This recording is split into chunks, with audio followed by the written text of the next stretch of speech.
Families, welcome back to my channel. இன்னிலேருந்து நம்ம சேனலில் புதுசாக ஒரு மாடர்ன் சைனீஸ் ட்ராமா தான் பார்க்க போகிறோம். இந்த சீரீஸோட ஒன் லைனர் ஹீரோயின் டேட்டிங் அட்வைஸராக இருக்காங்க. இன்ஸ்பிரேஷனுக்காக நிறைய நாவல்ஸ் படிக்கிறதும் கேட்கறதுமா இருக்காங்க. அப்படி ஒரு நாள் கேட்டுட்டு இருக்கும்போது தான் அந்த நாவல்குள்ளே திடீர்னு உள்ளே போயிடுறாங்க. ஹீரோயின் இருக்கிற காலகட்டமும் 2025, அவங்க உள்ளே போகிற காலகட்டம் 90s. ஸோ அங்கே இருக்க சிஇஓ எப்படியாவது லவ் பண்ணி அவங்களோட லவ்வை ஜெயிச்சா மட்டும்தான் ஹீரோயினால் வெளியில் வர முடியும். நல்லா இருக்குல்ல? வாங்க அப்படியே ட்ராமாக்குள்ளே போயிடலாம்.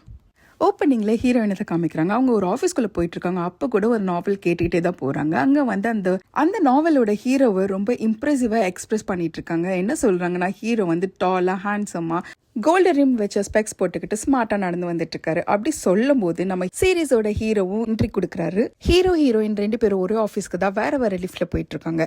கட் பண்ணா ஹீரோ அந்த கம்பெனியோட மேனேஜர் கிட்ட தான் பேசிட்டு இருக்காங்க. ஹீரோ தான் இந்த கம்பெனியை வாங்கியிருக்காரு போல. ஸோ அந்த மேனேஜர் என்ன சொல்றாங்கன்னா, எங்க கம்பெனி வந்து ரொம்ப பெரிய கம்பெனி, நீங்க வாங்கினது ரொம்ப நல்லது. இப்போ கூட பாருங்க, எங்க கம்பெனில இருக்க 2 ஃபீமேல் இன்ஃபுளுசர்ஸ் வந்துட்டு ஒரு பேட்டில் பண்ணிட்டு இருக்காங்க, பாக்குறீங்களா அப்படின்னு சொல்லி ஹீரோ கேட்குறாங்க. ஹீரோ சொல்றாரு, சரி போடுங்க, என்னதான் பார்க்கலாம் அப்படி சொன்னா நம்ம ஹீரோயின் ஒரு புக்கை பத்தி தான் பேசிட்டு இருக்காங்க. அவங்க என்ன சொல்றாங்கன்னா, இந்த புக்ல வரது எல்லாமே வந்து கிளிஞ்சு.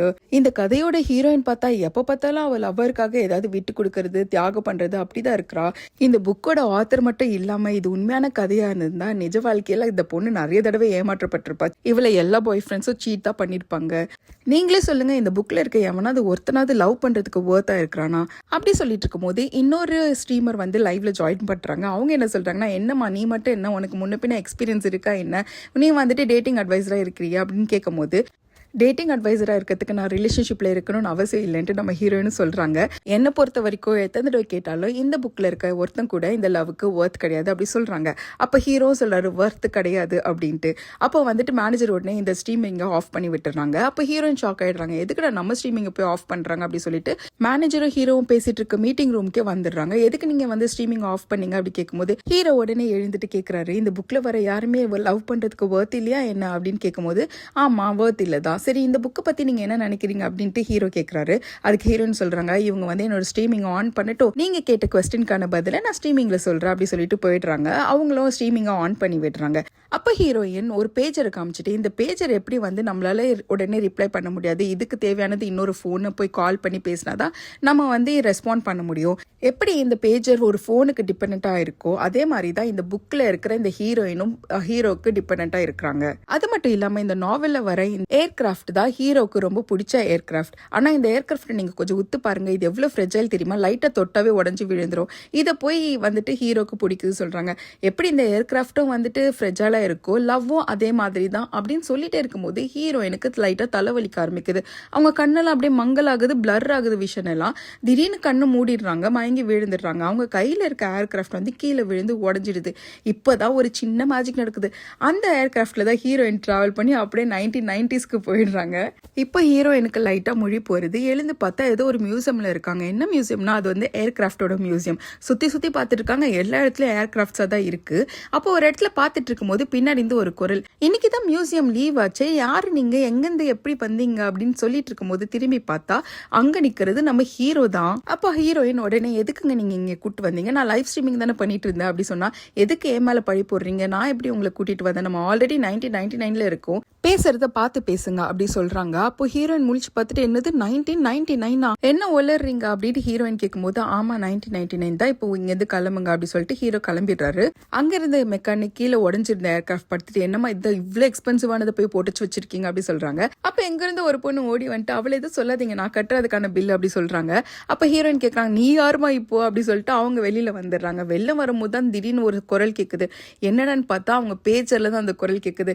அதுல என்ன சொல்றாங்கன்னா, இந்த புக்குக்குள்ள வந்ததுக்கு நன்றி, இந்த புக்கோட ஃபீமேல் லீடா தான் நீங்க ப்ளே பண்றீங்க, இதுக்கு நிறைய ரூல்ஸ் இருக்கு, அதை நீங்க கண்டிப்பா ஃபாலோ பண்ணணும் அப்படி சொல்லிட்டு செட் ஆஃப் ரூல்ஸ் சொல்லுது அந்த பேஜ். ரூல் நம்பர் 1, வெளி உலகத்தை பத்தி இங்க பேசக்கூடாது. ரூல் நம்பர் 2, ஹீரோயினோட ரிலேஷன்ஷிப்பை மாத்தக்கூடாது. ரூல் நம்பர் 3, நீங்க யாருன்ற உண்மையும் இந்த புக்குக்குள்ள நீங்க வந்திருக்கீங்கன்ற உண்மையை பத்தி யார்கிட்டயுமே சொல்லக்கூடாது. இந்த ரூல்ஸ் எல்லாத்தையும் நீங்க கரெக்டா ஃபாலோ பண்ணணும், இல்லைன்னா கண்டிப்பா உங்களுக்கு பெனால்ட்டி இருக்கும். இந்த சிஸ்டம் வந்து ஆக்டிவேட் பண்ணிவிடும். நீங்க ஃபர்ஸ்ட் டைம் இந்த கேம்குள்ள வந்திருக்கனால நாங்க உங்களுக்கு நியூ நியூபின்ற ஒரு பேக் தர போறோம் அப்படின்னு சொல்றாங்க. ஹீரோயின் முழிக்கிறாங்க, என்னடா இது பைத்தியக்காரத்தனமா இருக்கே அப்படின்ட்டு. அப்போ ஹீரோயின் அவங்களே தலையில அடிச்சுக்கிட்டு, இல்ல இல்ல இது எதுவும் நான் வந்து கற்பனை தான் பண்றேன், எழுந்துக்கோன்னு சொல்றாங்க. ஆனா எதுவும் நடக்கல. இல்ல நான் தூங்கிட்டு இருக்கேன், இப்ப நான் தூக்கத்துல இருந்து எழுந்துட்டேன்னா இதெல்லாமே மாறிடும் அப்படி சொல்லி கண்ணு மூடி டைட்டா பண்றாங்க. பட் அங்க எதுவுமே மாறல. சரி எனக்கு ஏதோ ஷாக் நடந்தா கண்டிப்பா இந்த சுச்சுவேஷன் மாறும் அப்படி சொல்லிட்டு இவங்க கண்ணாடியில போய் இடிச்சுக்கிறாங்களா, தலை முட்டினது தான் மிச்சம், அங்க எதுவுமே மாறல. ஐயோ சாமின்ட்டு ஹீரோயின் கீழே உட்காந்துடுறாங்க. அப்போ அந்த ஃப்ரெண்டு கறி உள்ள இருந்து வராங்க. அவங்க கேட்குறாங்க, என்ன ஆச்சு, எதுக்கடி இப்படிலாம் பண்ணிட்டு இருக்கா, ஒரு ஆல் ரைட் அப்படின்னு சொல்றாங்க. ஐயோ இந்த பொண்ணு இதை மட்டும் தான் எனக்கு கேட்கறாளே அப்படின்னு சொல்லிட்டு, யாருமா நீ, உனக்கு என்னமா வேணும்னு கேட்குறாங்க. அப்பவும் அவன் வந்து அதை கேட்குறான், என்ன ஒரு ஆல் ரைட், உனக்கு எதோ வேணுமா, நீ பரவாயில்லையா அப்படின்னு கேட்கறா. இவ இதை மட்டும் தான் பேசிட்டு இருக்கா அப்படி சொல்லிட்டு, இரு உன் பேர் என்னன்னு சொல்லு அப்படி சொல்றாங்களா. அப்போ அவளும் அவள் பேர் சொல்றா. அப்போ கேட்டுக்கிட்டு, ஓ இந்த ஃபீமேல் லீடோட ஃப்ரெண்டு தான் நீ இல்லையா, நீ வந்து ஒரு பணக்காரி, ஒரு கார்ட்டூன் ஆர்டிஸ்ட் அதானே நீ அப்படி சொன்னேன். அப்பாடா இப்போயாவது உனக்கு என்ன ஞாபகம் வந்துச்சு அப்படி சொல்றாங்க. அப்போ பேஜில் ஒரு இன்ஃபர்மேஷன் வருது, உங்களுக்கு அந்த நியூபி பேக் கொடுத்தாச்சு, இப்போ நம்ம அந்த கேம்குள்ளே போகலாம் அப்படின்னு சொல்றாங்க. அப்போ வந்துட்டு சரி சொல்லு என்ன என்னோட ஃபர்ஸ்ட் குவெஸ்ட் அப்படின்னு கேட்குறாங்களா. அப்போ அந்த பேஜர் சொல்லுது, நீ வந்துட்டு 10,000 rupees உன்னோட பாய் ஃப்ரெண்டுக்கு அனுப்பணும் அப்படின்னு சொல்றாங்க. பாய் ஃப்ரெண்டுக்கு அவன் தான் கெட்ட பையனாச்சு, அவனுக்கு எதுக்கு நான் இதெல்லாம் அனுப்பணும் அப்படின்னு சொல்லும்போது, இல்லை இந்த கேமோட ஃபர்ஸ்ட் டாஸ்க் இதுதான், நீ வந்து 10,000 அனுப்பணும் சொல்றாங்க. அப்போ அவங்க சொல்றாங்க, இல்லை நான் இதெல்லாம் பண்ண மாட்டேன். உடனே அவன் ஃப்ரெண்டு கிட்ட திரும்பிட்டு சொல்றா, என்ன நீங்க எல்லாம் என்னை வச்சு ப்ராங்க் பண்றீங்களா, விஆரா என்னது இது சொல்லுங்க அப்படின்னு சொன்னோன்னே அந்த பேஜர் சொல்லுது, இது பாருங்க நீங்க சிஸ்டமை வந்து வயலேட் பண்றீங்க, வெளியில நடக்கிற விஷயம்லாம் பத்தி பேசுறீங்க, அதெல்லாம் பேசக்கூடாது. அது மட்டும் இல்லாமல் 5 times நீங்க தப்பா பண்ணீங்கன்னா உங்க டைம் வந்து ரீவைண்ட் ஆகிட்டே இருக்கும் அப்படின்னு சொல்லுது. உடனே வந்து இவ சொல்றா, இல்லை என்னால அந்த கெட்ட பையனுக்கெல்லாம் காசு அனுப்ப முடியாது, நான் அவனை பிரேக்கப் பண்றேன் அப்படின்னு சொல்றாங்க. ஸோ இது வந்து ஃபர்ஸ்ட் டைம் வந்து அவங்க ரிலேஷன்ஷிப்பை மாற்ற ட்ரை பண்றாங்க இல்லையா, அதனால வந்துட்டு இது ஒரு பெனால்ட்டி ஆயிடுது. அதனால என்ன சொல்றாங்கன்னா ரீவைண்ட் அப்படின்னு சொல்றாங்க. ரீவைண்ட் ஆகிட்டு எங்க போகுதுன்னா, இது இவங்க போய் இந்த கண்ணாடியில முட்டிக்கிட்டாங்க இல்லையா, அதே சீனுக்கு போகுது. ஸோ அவங்க போய் டக்குன்னு போய் முட்டிக்கிட்டு, ஐயோ கடவுளே அப்படி சொல்லி உட்காடுறாங்க. மறுபடியும் அவள் ஃப்ரெண்டு உள்ளேருந்து வரா, என்னாச்சு ஒரு ஆல் ரைட் அப்படின்னு சொல்லி கேட்கும்போது, இரு நீ யாருன்னு எனக்கு தெரியும், நீ எதுவும் சொல்லாத, நான் இந்த விஷயத்த மட்டும் டீல் பண்ணிட்டு வந்துடுறேன் அப்படின்னு சொல்லிட்டு பேஜர் கிட்ட பேசிட்டு இருக்கா. இப்போ என்ன சொல்றேன்னா, யார்டா இதை கேவலமான ஒரு கேமை வந்து டிசைன் பண்ணுது அப்படி சொல்லும் போது அந்த பேஜர் சொல்லுது, இதை பாருங்க நீங்க ஒர்க் சிஸ்டமை வந்துட்டு இன்சல்ட் பண்றீங்க, அதனால மறுபடியும் அவங்க டைம் வந்து ரீவைண்ட் ஆகும் அப்படி சொல்றாங்க. மறுபடியும் போய் முட்டிக்கிறான். இப்படியே நிறைய தடவை அந்த பேச்சர் கிட்ட சண்டை போட்டு முட்டிக்கிட்டே இருக்கிறா. இப்போ வந்து ஃபைனலாக ஒன் டிசைட் பண்ணிட்டா, இதுக்கு மேலே நம்ம வந்துட்டு எதுவும் பண்ணக்கூடாது, இந்த சிஸ்டம் என்ன சொல்லுதோ அது மாதிரியே நம்ம பண்ணலாம் அப்படின்னு டிசைட் பண்ணிட்டு, சரி இப்போ சொல்லு நான் என்ன பண்ணணும், அவனுக்கு 10,000 rupees காசு கொடுக்கணும் அவ்வளோதானே, சரி நான் கொடுக்குறேன் அப்படின்னு சொல்கிறாங்க. ஆனால் நீங்கள் இந்த புக்கில் இருக்கிற ஒரு நல்ல பையனை என்னை லவ் பண்ண வைக்கணும்னு சொல்லியிருக்கீங்க, நான் இவன் பின்னாடி சுற்றிட்டு இருந்தா அது எப்படி நடக்கும் அப்படி சொன்னால், அதெல்லாம் எங்களுக்கு தெரியாது, நீங்கள் ரெண்டுமே பண்ணணும் அப்படின்னு சொல்கிறாங்க. அதுக்கு வந்து சரி நான் வந்து அவனை பிரேக்கப் பண்ணிக்கலாமா அப்படின்னு கேட்குறாங்களா. அதுக்கு அந்த பேஜை சொல்லுது, இல்லை நீங்கள் பிரேக்கப் பண்ணக்கூடாது, பண்ணுறது வந்து அவன் தான் பண்ணணும் அப்படி சொன்னேன்னு, சரி நான் இப்போ வந்து ரூல்ஸை ஃபாலோ பண்ணி கரெக்டாக விளையாடுறேன் அப்படி சொல்லிட்டு அவங்க ஃப்ரெண்டு கூட்டிட்டு பேங்க்குக்கு போகிறாங்க. ஏன்னா அவனுக்கு காசு கொடுக்கணும் இல்லையா, அதை எடுக்கிறதுக்காக. இன்னொரு பக்கம் ஹீரோ வந்துட்டு காரில் போயிட்டு இருக்காங்க. போகும்போதே ஒரு பிஸ்னஸ் பற்றி தான் பேசிட்டு போயிட்டு இருக்காங்க. அப்போ வந்து அவங்க மேனேஜர் சொல்கிறாங்க, நாளைக்கு உங்களுக்கு போர்ட் மீட்டிங் இருக்குது, கண்டிப்பாக அட்டென்ட் பண்ணணுன்ட்டு. ஆனால் அவர் சொல்கிறாரு, எனக்கு இன்னொரு மீட்டிங் இருக்கே அப்படி சொல்லும் போது, இல்லை நான் அதுக்கு பார்த்து நான் அட்ஜஸ்ட் பண்ணி ஸ்கெடியூல் பண்ணிடுறேன் அப்படி சொல்கிறாங்க. சரி நானும் அந்த போர்டு மீட்டிங் வரேன்ட்டு ஹீரோ சொல்கிறாரு. இப்போ நம்ம ஹீரோயின் அவங்க ஃப்ரெண்டோட வீட்டுக்கு போகிறாங்க. பார்த்தா வீடு ரொம்ப பிரம்மாண்டமாக இருக்குது, அவங்க ரூமும் வந்து சூப்பராக இருக்குது. அவங்க சொல்கிறாங்க, ரொம்ப நல்ல ஃப்ரெண்டு எனக்கு கிடைச்சிருக்கா அப்படின்னு சொல்லிட்டு உட்காந்துட்டு இருக்கும்போது இப்போ பேஜர்லேருந்து ஒரு இன்ஃபர்மேஷன் வருது, நீங்கள் வந்துட்டு ஃபர்ஸ்ட் குவெஸ்ட்டை வந்து கரெக்டாக பண்ணிட்டீங்க, 10,000 நீங்கள் வயர் பண்ணிட்டீங்க அப்படின்னு சொல்கிறாங்க. இப்போ உங்களுக்கு ரெண்டாவது குவெஸ்ட். இந்த குவெஸ்ட்டோட அல்டிமேட் கோல் என்னன்னா, நீங்கள் வந்து இந்த மேல் லீடு இருக்கார் இல்லையா, அதான் நம்ம ஹீரோ வந்து நீங்கள் எப்படியாவது லவ் பண்ணணும், டேட் பண்ணணும். அது மட்டும் இல்லாமல் அவர் உங்களை லவ் பண்ணால் மட்டும்தான் இந்த கேம்லேருந்து நீங்கள் வெளியில் போக முடியும் அப்படின்ட்டு சொல்லுது. அந்த டைமில் ஹீரோயினோட ஃப்ரெண்ட் வந்து ஒரு இன்விடேஷன் எடுத்து வந்து கொடுக்குறாங்க. அந்த இன்விடேஷன் என்னன்னா, ஹீரோவோட கம்பெனியில் வந்து ஏதோ ஒரு ஈவெண்ட் நடக்குது, அதுக்கு எல்லாரும் இன்வைட் பண்ணியிருக்காங்க. அந்த ஈவெண்ட் என்னதுன்னா, ஒரு மால் ஓப்பன் பண்ணுறாங்க. ஹீரோவோட கம்பெனியோட சேர்ந்து இன்னும் 4 கம்பெனி மொத்தமாக சேர்ந்து ஒரு மால் ஓப்பன் பண்ணுறாங்க. அந்த இயரோட ஃபேன்சி மால் இதுதான் அப்படி சொல்லி ஓப்பன் பண்ணுறாங்க. அதுக்கு ஹீரோயின் பார்த்துட்டு, ஓகே இதுதான் கரெக்டான டைம், நம்ம இதை யூஸ் பண்ணிக்கணும் சொல்லிட்டு அவங்க ஃப்ரெண்டே கூப்பிட்டுட்டு அந்த மாலுக்கு போகிறாங்க. அங்கே பார்த்தா அந்த 4 கம்பெனியோட சேர்மனும் வந்துட்டு ஒன்றா அந்த ரிப்பன் கட் பண்ணுறாங்க. அப்போ வந்து எல்லாரும் சொல்கிறாங்க, ஓ எல்லாரும் அழகாக இருக்காங்க, அதுவும் இந்த மெயினாக இந்த கவ் ஹாமிங் வந்து இன்னும் எவ்வளோ க்யூட்டாக இருக்கான் பாருங்களா அப்படி சொல்லி பேசிட்டு இருக்காங்க. ஹீரோவோட பேர் தான் வந்து கவ் ஹாமிங், அவங்கள கவுன் நம்ம கூப்பிட்டுக்கலாம். இப்படி எல்லாரும் கவ் பற்றி பேசிட்டு இருக்கும்போது ஹீரோயினுக்கு கவ் யாருன்னே தெரியல. அவங்க வந்துட்டு யாருங்க அந்த கவ் அப்படி கேட்கும்போது ஹீரோ அந்த பக்கம் பாஸ் பண்ணுறாரா, உடனே கை காமிச்சு சொல்கிறாங்க. அப்போ பார்த்தா ஹீரோக்கு முன்னாடி இன்னொருத்தர் இருக்கிறாரு, அவர் தான் கவுன்னு நினச்சிக்கிட்டு ஹீரோயின் சொல்கிறாங்க, வா அவன் பார்க்கறதுக்கு ரொம்ப ஸ்மார்ட்டாக ஹான்சமாக இருக்கான், இவனை தான் நம்ம கரெக்ட் பண்ணோம், ஓகே நம்ம கரெக்ட் பண்ணிடலாம் அப்படின்னு சொல்லிட்டு டிசைட் பண்ணுறாங்க. அந்த இடத்துல ஓப்பனிங் செரமனி முடிஞ்ச உடனே அங்கே வந்து வெல்கம் பார்ட்டி ஒன்று பண்ணுறாங்க. ஹீரோயினும் நல்லா ட்ரெஸ் பண்ணிட்டு அங்கே போயிட்டு இப்போ எப்படியாவது வந்து அவனை வந்து நம்ம அட்ராக்ட் பண்ணணும் அப்படின்னு நினச்சிக்கிட்டு நல்லா ஸ்டன்னிங் லுக்கில் போய் நிற்கிறாங்க.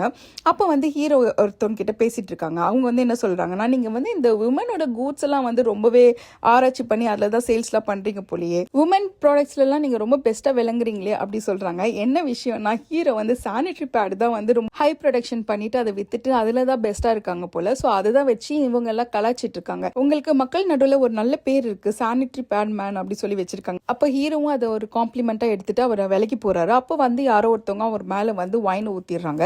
உடனே ஹீரோ சொல்றாரு ஒன்றும் பிரச்சனை இல்லை அப்படி சொல்லிட்டு அவர் வாஷ் பண்ண போயிடுறாரு. அந்த டைம்ல தான் ஹீரோயின் வந்துட்டு அந்த கவுன் மிஸ்டேக்காக நினச்சிட்டு இருக்காங்க இல்லையா, அந்த ஆள் கிட்ட போய் பேச போறாங்க. ஹாய், உங்களை மீட் பண்ணது ரொம்ப ஹாப்பி, இந்த இடத்துக்கு வந்தது ரொம்ப ஹாப்பி, நீங்க ரொம்ப அழகா இருக்கீங்க அப்படின்ட்டு ஹீரோயின் சொல்றாங்க. அதுக்கு அவரு சொல்றாரு நீங்க வந்து ஸ்டன்னிங்கா இருக்கீங்க பாக்கிறதுக்கு, ஓகே நம்ம மறுபடியும் மீட் பண்ணலாம் அப்படி சொல்லி ஹீரோயின் அங்கேருந்து கிளம்புறாங்க. இப்போ ரெஸ்ட் ரூம்ல ஹீரோ அவரோட வைன்ல கொட்டிடுச்சு இல்லையா, ஸோ அதை தொடச்சிட்டு இருக்கும் போது அவங்க அப்பா கிட்ட இருந்து கால் வருது. என்ன சொல்றாங்கன்னா, பார்ட்டியில யார்கிட்டயும் நீ வம்பு வச்சுக்காத, நமக்கு வந்து சந்தோஷமா இருக்கணும், இந்த பிசினஸ் நல்லா ஓடணும் அப்படின்னா எல்லாரு கூடயும் நம்ம சகஜமா இருந்துடணும் அப்படின்ட்டு சொல்றாங்க. ஹீரோவும் ஓகே நான் அப்படியே பண்றேன் அப்படி சொல்லிட்டு இருக்காங்க. அப்போ இந்த பக்கம் ஹீரோயினும் வந்துட்டு மேக்கப் போட்டுட்டு என்ன யோசிச்சுட்டு இருக்காங்கன்னா, இவங்க லைவ் பேட்டில் பண்ணிட்டு இருக்கும் போது இன்னொரு பொண்ணு ஜாயின் பண்ணிட்டு அவங்க சொல்லியிருப்பாங்க இல்லையா, டிப்ஸ் எல்லாம் கொடுத்துருப்பாங்க இல்லையா, அதை பத்தி யோசிச்சு பாக்குறாங்க. என்ன சொல்லியிருப்பாங்கன்னா, ஒரு ரிலேஷன்ஷிப் வந்துட்டு ஸ்ட்ராங்கா இருக்கணும்னா ஃபர்ஸ்ட் வந்து பிசிக்கல் டச் எல்லாம் இருக்கணும் அப்படின்னு சொல்லியிருப்பாங்க. ஓகே இப்போ வந்து நம்ம எப்படியாவது அவனை நம்ம டச் பண்ண வைக்கணும் அப்படி சொல்லி யோசிச்சுட்டு வெளில வராங்க. அந்த டைம்ல தான் ஹீரோ அங்கே நிற்கிறாங்க. உடனே ஹீரோயின் போயிட்டு என்ன சொல்றாங்கன்னா, உனக்கு என்ன தெரியும் தானே, நம்ம வெளியில மீட் பண்ணிருக்கோம் தானே அப்படி சொல்லும்போது அவர் முழிக்கிறாரு. என்ன சொல்றீங்க, எனக்கு எதுவுமே தெரியலையே அப்படின்னு சொல்றாங்க. இல்லை நீ போய் சொல்லாத, உனக்கு தெரியும் தானே நம்ம 2 பேரும் இந்த கேம்குள்ள மாட்டிட்டு இருக்கணும், உனக்கு தெரியும் தானேன்னு சொல்லி கேட்குறாங்களா. அதுக்கு ஹீரோ சொல்றாரு, என்ன நீ என்ன ஃபாலோ பண்ணிட்டு இருக்கியா, என் கூட வந்து பேசி எப்படியாவது ஒரு டைமிங் வாங்கணும்னு நினைக்கிறியா அப்படின்னு சொல்லி கேட்குறாங்க. அப்போதான் ஹீரோ எனக்கு புரியுது, ஓகே இவனுக்கு உண்மையான உலக பற்றி தெரியல, ஒரு என்பிசி தான் அப்படின்ட்டு. உடனே பர்ஸ்லேருந்து ஒரு 50 ருபீஸ் எடுத்து அவங்க கிட்ட கொடுத்துட்டு, பாரு நான் உனக்கு கொஞ்சம் காசு தரேன், நீ வந்து எனக்காக ஒரு வேலை செய்யணும்னு சொல்கிறாங்களா. உடனே அவர் வந்து கை கட்டி நிற்கிறாரா. அப்போ வந்து ஹீரோயின் சொல்கிறாங்க, ரொம்ப தான் பேராசை உனக்கு, சரி இரு அப்படின்னு சொல்லிட்டு 100 ரூபாய் எடுத்து கொடுக்குறாங்க. கொடுத்துட்டு இதை பாரு நீ எனக்காக ஒரு ஹெல்ப் பண்ணணும், அப்படி நான் சொல்கிற மாதிரியே செய்யணும் அப்படி சொல்கிறோன்னே அவரும் அந்த 100 ரூபாய் வாங்கிட்டு, சரிங்க மேடம் சொல்லுங்கள் நீங்கள் என்ன செய்யணும்னு சொல்கிறீங்களோ அப்படியே நடந்துக்கிறேன் அப்படின்னு சொல்கிறாங்க. உடனே ஹீரோயின் என்ன சொல்லியிருப்பாங்கன்னா, நீ வந்து நான் போயிட்டே இருப்பேன், நீ என்னை தடுக்கி விடணும், நான் போயிட்டு ஒருத்தர் மேலே விழணும், அவர் என்னை பிடிக்கணும், இதுதான் கான்செப்ட், அதுக்கேற்ற மாதிரி நீ கரெக்டாக நடந்துக்கணும் அப்படின்னு சொல்லி அனுப்புறாங்க. ஹீரோ வந்து ஒரே ஒரு தட்டு எடுத்துட்டு வந்து இடிப்பாருன்னு பார்த்தா ஒரு ட்ரேவை எடுத்துட்டு வந்து இடிச்சு விட்டுறாரு. ஹீரோயின் இடிச்சு முன்னாடி போய் அந்த ஆள் முன்னாடி விழுவாங்கன்னு பார்த்தா பின்னாடி விழுந்துடுறாங்க. அப்போ ஹீரோ வந்து பிடிச்சிடுறாரு. இப்போ இந்த டச்சிங் சீன் வந்து ஹீரோயினுக்கு நடக்குது. அந்த முன்னாடி இருந்த இன்னொரு சேர்மன் வந்து வேற ஒருத்தர் மேலே போய் விழுந்துடுறாரு. ஹீரோயின் அப்படியே ரொமான்டிக்கா பார்த்துட்டு இருந்தவங்க திடீர்னு எழுந்துட்டு ஹீரோயின் திட்ட ஆரம்பிச்சிடுறாங்க. யோ உன்னை நான் என்ன செய்ய சொன்னா நீ என்ன செஞ்சிட்டு இருக்க அப்படின்னு சொல்லுவேன். எனக்கு தெரியும் நீ என்னை ஃபாலோ பண்ணி நான் உன்னை இப்படிலாம் பிடிக்கணும் தான் இதெல்லாம் செஞ்சுட்டு இருக்கேன் எனக்கு தெரியும் அப்படின்னு சொல்லி ஹீரோயினை திட்டுறாங்க. ஹீரோ இப்போ அந்த சேர்மன் வந்து கேட்குறாங்க, உங்களுக்கு பரவாயில்லையா, உங்களுக்கு வந்து பிரச்சனை இல்லைன்னு கேட்கும்போது, இல்லை எனக்கு லைட்டாக மயக்கம் வந்த மாதிரி இருந்துச்சு அப்படின்னு சொல்கிறாங்க. சரி வாங்க அப்படி சொல்லிட்டு கை பிடிச்சிட்டு கூட்டு போய் உட்கார வைக்கிறாங்களா. ஆனால் ஹீரோயினுக்கு இந்த இடத்துல வந்து அன்கம்ஃபர்டபுளாக இருக்கிறது நல்லாவே தெரியுது. அவங்கள ஒரு இடத்துல உட்கார வச்சுட்டு, இருங்க நான் உங்களுக்காக ஏதாவது குடிக்கிறதுக்கு எடுத்துகிட்டு வருவா சொல்லி கையை பிடிக்கிறாங்க. அந்த இன்டென்ஷனே வந்து பேடாக இருக்குன்றது ஹீரோயினுக்கு தெரிஞ்சுக்கிறாங்க. ஆனாலும் என்ன சொல்கிறாங்கன்னா, ஓகே இது வந்து ஒரு கேம் தானே, சரி நம்ம இதுக்கு பணிஞ்சு போகலாம் அப்படி சொல்கிற மாதிரி பண்ணுறாங்க.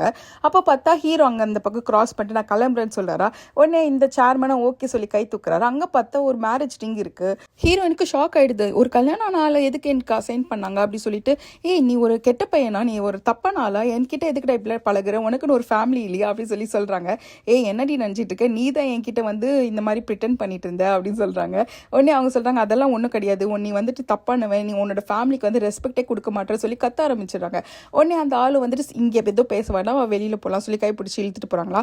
உடனே அவங்க ஃப்ரெண்டும் வந்துடுறாங்க. இதை பாரு இந்த மாதிரிலாம் நீ நடந்துக்காது அப்படி சொல்லிட்டு இருக்கும்போது அவங்க ஃப்ரெண்டு வந்துட்டு, மிஸ்டர் லூ என்னாச்சு அப்படி சொல்கிறாங்க. என்னது லூவா, அப்போ நீங்கள் கவ் கிடையாது அப்படின்னா நான் எதுக்கு கவ்வா இருக்கணும் அப்படி சொல்லி அவர் சொல்லவும் இவர் நினைக்கிற, ஐயோ நான் தப்பான ஆளை சூஸ் பண்ணிட்டு அவர்கிட்ட பேசிட்டு இருக்கேனே அப்படின்னு சொல்லிட்டு அவங்க ஃப்ரெண்டோட காரில் கிளம்பிடுறாங்க. அப்போ அவங்க ஃப்ரெண்டு கிட்ட சொல்கிறாங்க, ஐயோ எனக்கு ஏதாவது டிப்ரெஷனாக இருக்கு, நீ எங்கேயாவது எனக்கு கூட்டிட்டு போ அப்படின்னு சொல்லி நான் ஒரு இடத்துக்கு கூட்டு போகிறேன் சொல்லிட்டு அவன் எங்கேயே கூட்டு போகிறா. எங்கன்னு பார்த்தா இந்த மால் எல்லாம் பிளே ஜோன் இருக்கு இல்லையா, அங்கே தான் கூட்டு போயிருக்காங்க. அங்கே பார்த்தா செம்மையாக விளையாடிட்டு இருக்காங்க, அந்த கேம் இந்த கேம்னு மாறி மாறி விளையாடிட்டு இருக்காங்க. எல்லாம் விளையாடி முடிச்சுட்டு உட்காந்து சாப்பிட்டுட்டு இருக்காங்களா. அப்போ வந்து அவங்க ஃப்ரெண்டு சொல்கிறாங்க, இத்தனை காலத்தில் நான் இப்போ தான் உன்னை சந்தோஷமாக பார்த்துருக்கேன், எப்போ உன் பாய் ஃப்ரெண்ட் வந்து இங்கிலாந்து போனானோ அப்போத்துலேருந்தே நீ வந்து கொஞ்சம் சோகமாக தான் இருக்குந்த, இப்போ பரவாயில்ல அப்படி சொல்கிறாங்களா. உடனே வந்து ஹீரோயின் கேட்குறாங்க, அந்த பொண்ணு பிடிச்சிருக்கா இல்லை இந்த பொண்ணு பிடிச்சிருக்கா அப்படி கேட்குறாங்க. அதுக்கு அவங்க சொல்கிறாங்க, இப்போ இருக்கிறியே இதை எனக்கு ரொம்ப பிடிச்சிருக்கா, அப்போ நீ என்கிட்ட நல்லா பழகணும், என் கூடவே இரு, என்னை பற்றி நல்லா தெரிஞ்சுக்கோ, ஏன்னா நான் ரொம்ப காலத்துக்கு இங்கே இருக்க மாட்டேன் அப்படின்ற மாதிரி சொல்கிறாங்க. அதுக்கு அவங்க ஃப்ரெண்டும் சொல்கிறாங்க, ஐயோ சொல்லவும் எல்லாம் ஓகே, இந்த மாதிரி புரியாத மாதிரி பேசிட்டேன், இது மட்டும் தான் எனக்கு பிடிக்கல அப்படி சொல்லவும் சீக்கிரம் நீ இதுக்கு யூஸ் ஆயிடுவா அப்படின்ட்டு சொல்கிறாங்க. அப்படியே 2 பேரும் கிளம்பி வீட்டுக்கு வந்துடுறாங்க. அப்போ 2 பேரும் பேசிகிட்டு இருக்கும் போது அவங்க அம்மா வந்து எங்கே அப்படின்ட்டு ஹீரோயின் கேட்குறாங்க. எங்கள் அம்மாவா எல்லாம் வேர்ல்டு டூருக்கு போயிருக்காங்க அப்படி சொல்லும் போது எனக்கும் அந்த மாதிரி ஊர் சுற்றணும் வந்து ஆசைன்ட்டு ஹீரோயின் சொல்கிறாங்களா. ஆமாம் உனக்கு ஆசை தான், ஆனால் எப்படி உங்கள் அப்பாவையும் தங்கச்சி விட்டுட்டு போவேன் அப்படி சொல்லும் போது தான் ஹீரோனுக்கு ஞாபகம் வருது. ஓகே புக்கில் வந்து இந்த பொண்ணுக்கு இந்த அவங்க அப்பா வந்து இருக்கிறாங்க, தங்கச்சி இருக்காங்க, அவங்க அப்பா வந்து ரொம்ப கைண்ட் அப்படின்ற மாதிரி ஞாபகம் வருது. ஓகே அப்படி சொல்லிட்டு அவங்களும் பேசிகிட்டு இருக்காங்க. இந்த டைமில் தான் அந்த ஃப்ரெண்டுக்கு ஒரு ஞாபகம் வருது, நாளைக்கு எனக்கு பிளைண்ட் டேட் இருக்குது அப்படின்ட்டு. ஒரே சோகமாக சொல்கிறேன், எனக்கு இந்த பிளைண்ட் டேட்டுக்கு போகவே பிடிக்கல அப்படி சொல்கிறாங்களா. உடனே வந்து ஹீரோயின் சொல்கிறாங்க, நான் வேணா உனக்கு ஹெல்ப் பண்ணுவா அப்படின்னா. ஆமாம்மா எனக்காக நீ போறியா அப்படி கேட்கும். ஓகே போயிட்டுறேன், போயிட்டு அங்கே ஒரு கலவரப்பட்டு வந்துடுறேன் அப்படி சொல்லிட்டு ஹீரோயினும் கிளம்புறாங்க. நல்லா சூப்பராக ட்ரெஸ் பண்ணிக்கிட்டு அங்கே போய் நிற்கிறாங்க. அங்கே போயிட்டு அந்த பிளைண்ட் டேட்டுக்கு யார்டா வந்திருக்காங்கன்னு பார்த்தா நம்ம ஹீரோ தான். அவரை பார்த்தோன்னே ஹீரோயின் ஷாக் ஆகிடுறாங்க. ஏய் நீயா, என்னது ஷூமும் நீயா அப்படின்ட்டு 2 பேரும் மாறி மாறி பார்த்துக்கிட்டு ஷாக் ஆகிடுறாங்க. இந்த சீனோட தான் இந்த எபிசோடையும் முடிக்கிறாங்க. இந்த சீரிஸ் நல்லா இருக்கா இல்லையா, கண்டினியூ பண்ணலாமா வேண்டாமா அப்படின்றது கமெண்ட் பாக்ஸில் சொல்லுங்கள். அடுத்த வீடியோ சீக்கிரமாகவே அப்லோட் பண்ணிடுறேன். அதுக்குள்ளே நீங்கள் யாராவது என்னோட சேனலுக்கு சப்ஸ்கிரைப் பண்ணலன்னா சப்ஸ்கிரைப் பண்ணிக்கோங்க. கீழே ஹைப்புன்னு ஒரு பட்டன் இருக்கும், அதையே தட்டி விட்டுக்கோங்க. என்னோட சேனல் நிறைய பேருக்கு ரீச் ஆகும். தேங்க்ஸ் ஃபார் வாட்சிங். நம்ம அடுத்த வீடியோவில் பார்க்கலாம்.